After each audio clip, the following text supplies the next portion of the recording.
রাজধানীর মিডফোর্ডে ব্যবসায়ী লালচাঁদ সোহাগ হত্যার বিচার দ্রুত বিচার ট্রাইব্যুনালে হবে বলে জানিয়েছেন আইন উপদেষ্টা অধ্যাপক আসিফ নজরুল।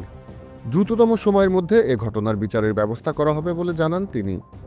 শনিবার সকাল 10টা 9 মিনিটে নিজের ভেরিফাইড ফেসবুক পেজে এক পোস্টে ডক্টর আসিফ নজরুল একথা জানিয়েছেন। ওই পোস্টে আইন উপদেষ্টা বলেন, মিডফোর্ডের নারকীয় হত্যাকাণ্ডের দ্রুত বিচারে সরকার বদ্ধপরিকর।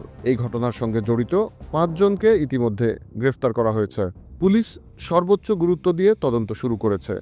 এই পাশবিক হত্যাকাণ্ডের দ্রুত বিচার করে দৃষ্টান্তমূলক শাস্তি দেওয়ার ব্যবস্থা করা হবে।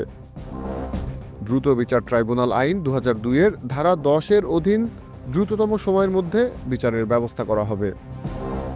গত বুধবার Mitford sir Salimullah medical college হাসপাতালের সামনে ব্যস্ত সড়কে প্রকাশ্যে নৃশংস এ হত্যাকাণ্ড ঘটে।